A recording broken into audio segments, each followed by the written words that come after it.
All right, we are back. We are looking at chapter 8.3. Chapter 8, section 8.3. Oh, 3PO has to have his lights turned back on. Doink. Eyes are on, he's paying attention. Pay attention. All right, and just a historical note, the T distribution, we're going to do T distribution. So when do we do T distributions? It's the same A, B, C, D, E as before. We do the hypothesis, we draw a pretty picture, we find the test statistic, we reject or fail to reject, and we draw our conclusion. The difference is if you don't have the standard deviation of the population, which a lot of times we won't, you might only have the standard deviation of the sample. So then we have to use a slightly different, an altered thing, the T distribution. T distribution was created by, in 1908, by an Irish brewing employee named W.S. Gossett. Gossett was involved in researching new methods of manufacturing ale because brewing employees were not allowed to publish results. Gossett published his findings using the pseudonym student. Hence, the T distribution is sometimes called the student T distribution. But Gossett later got credit, but that might have been after he died. So let's take a look at page 5 in our note packet, our chapter 8 note packet, and they have the T, how to find the T statistic. And let's jump into our sample. Job placement director claims that the average starting salary for nurses is $24,000. A sample of 10 nurses has a mean of $23,450, a standard deviation of $400. Is there enough evidence to reject the claim at a 5% level?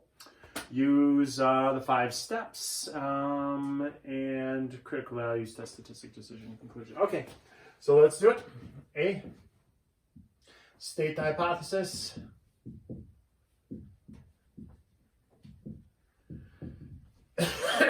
So the null is 24,000 and the alternative is not 24,000. They did not say greater than or less than.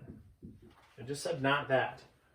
Claims the average salary, a sample of standard deviation. Is there enough evidence to reject his claim? So to reject the claim just means not equal to. It's not equal to that. All right? So let's see. That's going to be a two-tailed test. And it's going to look like this. Here, we'll bust out some more colors.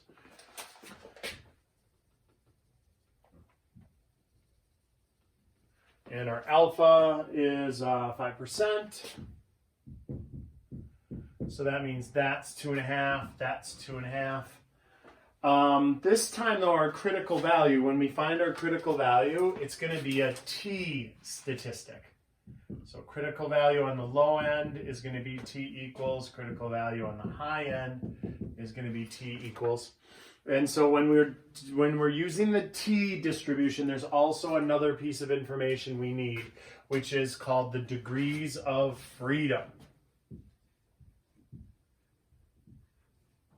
Which for most of the stuff we're going to do this semester, our degrees of freedom are always going to be -1. We're only working a single variable. So the sample size, in this case, is pretty small. That's also something that merits using a T distribution.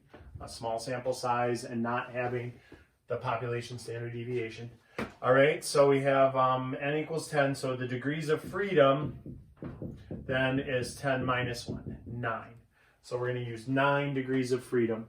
So what does that mean? That means when we look up this test statistic on our chart, the degrees of freedom is going to come into play. So this time, when we look at the chart, it's still table F, and we still want 5% two-tail test. So 2 tails theta, we go over to 5%. But this time, instead of going all the way down, we're not going to go down and use 1.96. We're actually going to stop at 9 degrees of freedom and then follow it over to 5%, two tails, 2.262. 2.262. So a critical value has to break 2.262 or negative 2.262. Now you don't have to break that up. That's already, we looked it up using two tails and 5%. All right, so you don't mess with that. And that was 9 degrees of freedom. All right, so now let's find letter C. Find our test statistic. So test statistic in this case is T equals. So let's take all the information they gave us. They gave us the X bar is 23,450 minus 24,000 over 400 divided by the square root of 10. And so we end up with negative 550 over 126.4911. That is negative 4.348. So our T statistic is negative 4.348. And so that is going to land on, remember, 0 is here. That's 0 for our mean is always 0. And so standard deviations above, standard deviations below. Now T isn't exactly standard deviations. It's a flattened curve. It's similar. But we can't look up a p-value for this. Not with the charts that we have.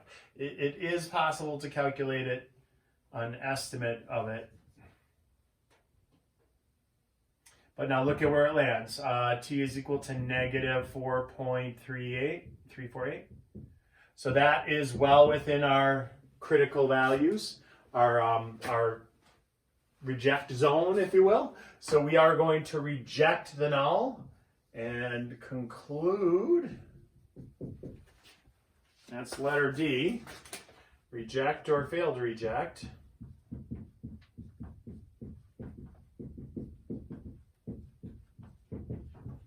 So just like before, there was one added wrinkle. We had to look up degrees of freedom when we were finding it, and that was about it. I mean, S is here instead of sigma, but everything else is the same.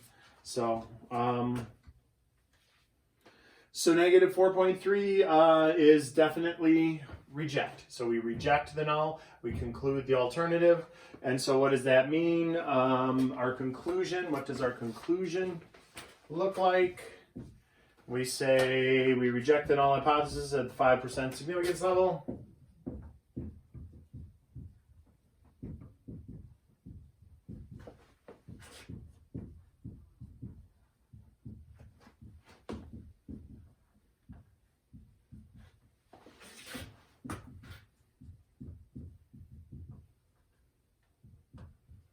And what does that mean? The population mean for starting salary for nurses is not $24,000 per year. So we just restate this in words. The population mean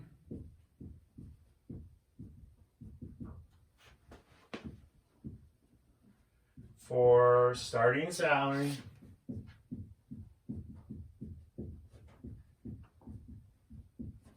for nurses is not $24,000 a year.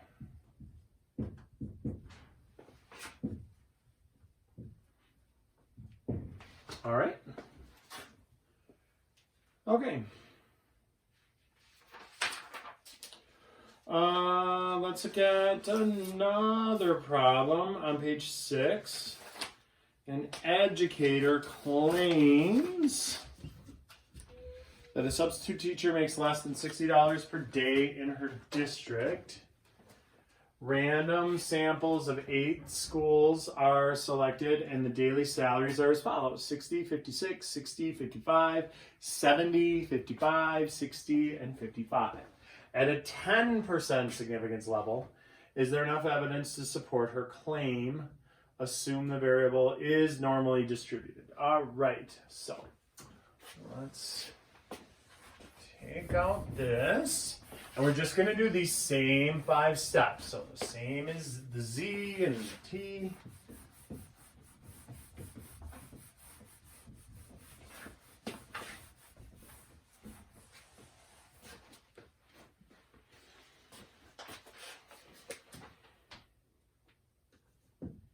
So letter A, state the hypotheses.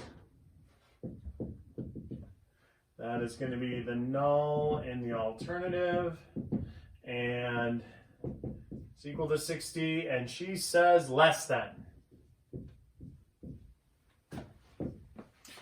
B, draw a pretty picture. That's a one-tailed test on the low end.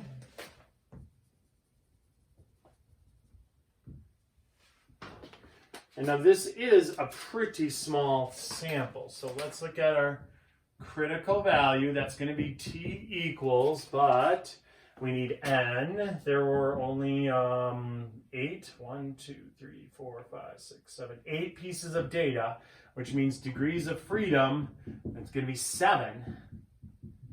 Ugh. So that's pretty small. I mean, that's a small sample. I mean, that's what we're used T for, but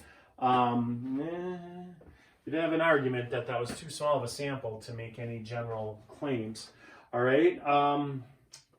So let's, oh, now also with this one, because they gave us raw data, you would have to fire up Excel or your calculators, if you have any calculators, and find the mean, which isn't that hard to do by hand, add them up and divide by 8, but the standard deviation. That's what you want. Standard deviation of a sample, .s.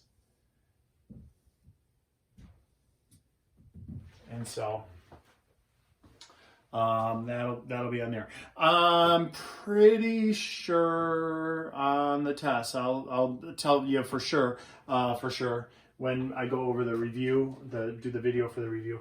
But on the test, I think you won't be calculating the standard deviation like that. I think it'll be given.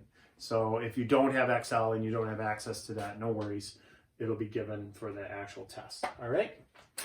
Okay, so when we look that up on our chart, 10% one-tailed test. So now look, we're on our chart on table F. We go to a one-tailed test, 10%. And then we go down to 7. So down to 7.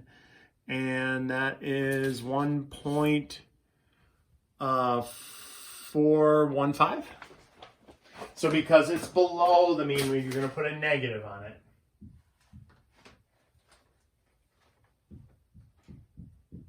Because remember, this is 0, so negative standard deviations below, standard deviations above. So T, that's our critical value right there. It's got to be less than negative 1.415 to be statistically significant. And then we would reject the null and conclude the alternative. All right?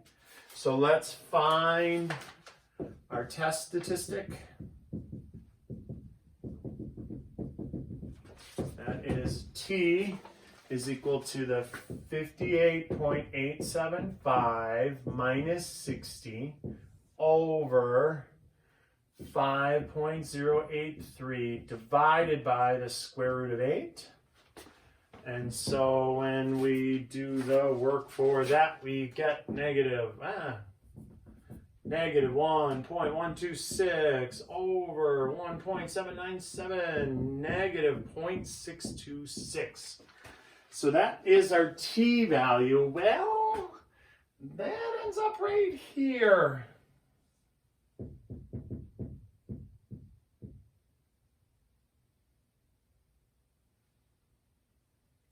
.626.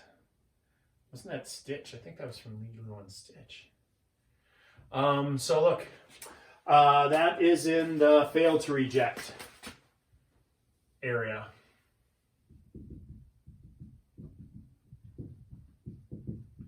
This red area is reject. This is the fail to reject, and our T value is right there. So letter D, when they say reject or fail to reject,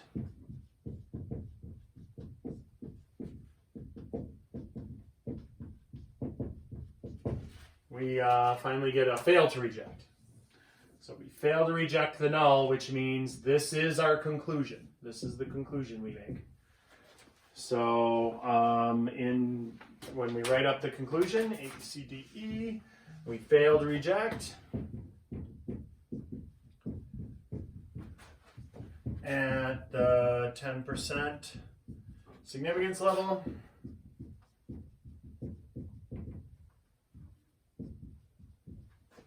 And conclude the mean substitute salary per day is $60.